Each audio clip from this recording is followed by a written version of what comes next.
Cricket team का जो है एक कोच जो है 3900 रुपया में 3 बल्ला और 6 गेंद खरीदता है। कोच 2 सामान खरीदता है। जब 2 सामान खरीदा जाता है, या 3 सामान खरीदे या 10 सामान खरीदे, तो उसका जो बिलिंग होता है वो LHS में लिखा जाता है। उसके बाद जो रेट बनता है वो RHS में लिखा जाएगा। ठीक है, तो जैसे कि यहाँ पे देख रहे हैं कि 3 बल्ला खरीद रहा है और 6 गेंद खरीद रहा है, तो वो 3900 रुपया उसका दिया जा रहा है। ठीक है, फिर कह रहा है कि उसके बाद जो है, बाद में उसने फिर 1 बल्ला खरीदा और उसी प्रकार का जो है 2 गेंद भी खरीद रहा है, और उसके लिए उसको पे करना कितना पड़ रहा है, 1300 रुपया, 1300 रुपया पे करना पड़ रहा है।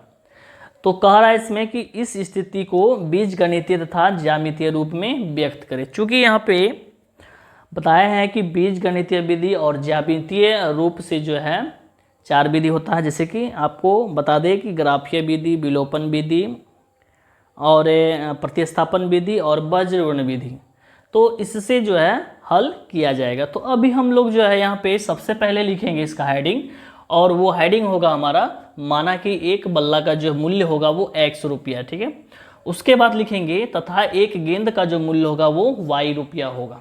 2 सामान खरीदा है तो दोनों को अलग अलग चर में लिखने वाले हैं। पहला को X में लिखेंगे, दूसरा को Y में लिखेंगे। अब आएंगे प्रश्न से। अब यहाँ पे 3 गो जो है बल्ला खरीद रहा है तो 3 गुना X हो जाएगा। 6 गेंद खरीद रहा है तो 6 गुना Y हो जाएगा। चूंकि प्लस में होगा, 2 सामान खरीद रहा है इसलिए दोनों का रेट जी क्या होगा, प्लस में होगा। अब बराबर 3900 रुपया दे रहा है तो बराबर कर देंगे 3900। उसके बाद यहाँ 3 को X से गुना करेंगे 3X होगा, प्लस 6 को Y से गुना करेंगे 6Y, बराबर हो जाएगा 3900। अभी क्या करने वाले हैं कि 3900 जो RHS में वो LHS में लेकर के आएंगे। तो 3X प्लस 6Y माइनस 3900 बराबर हो जाएगा 0, और हमारा समीकरण 1 तैयार हो जाएगा बनके। उसके बाद यहाँ कह रहा है कि पुनः प्रश्न से बाद में जो उसने 1 बल्ला खरीदा था और 2 गेंद भी खरीदा था 1300 रुपया में, तो यहाँ पे देख रहे हैं कि 1 बल्ला का जो यहाँ पे मूल्य है X रुपया है, तो यहाँ पे एक X यहाँ बैठेगा। ठीक है, प्लस 2 गुना Y हो जाएगा बराबर 1300 रुपया। अब यहाँ पे X प्लस 2 को Y से गुना करेंगे तो 2Y होगा बराबर 1300।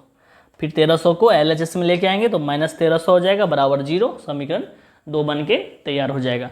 तो अभी यहाँ पे विलोपन विधि या तो प्रतिस्थापन विधि या फिर वज्रवर्ण विधि से हल होने वाला नहीं है, क्योंकि यहाँ जो समीकरण आया है वो अपरिमित रूप से अनेक हल आने वाला है।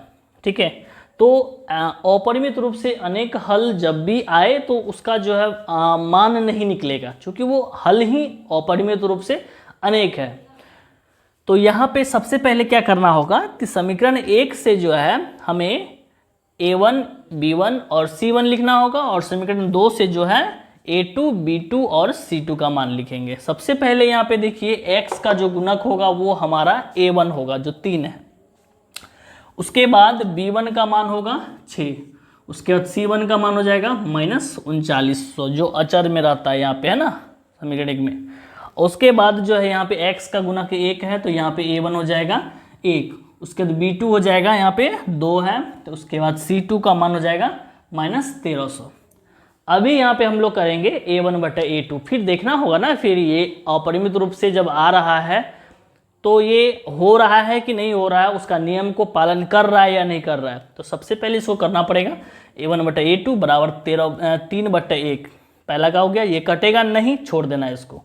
उसके बाद यहाँ पे B1 बटा B2 को करेंगे तो 6 बटे कितना हो जाएगा 2, काटेंगे इसका हो जाएगा 3 बटे 1।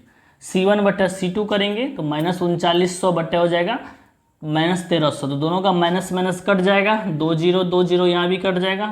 13 से 39 कटाएंगे 3 बार में तो कट के 3 बटे 1 आ जाएगा। तो अभी यहाँ पे तीनों का जो आंसर आया वो 3 बटे 1 में आया है ना।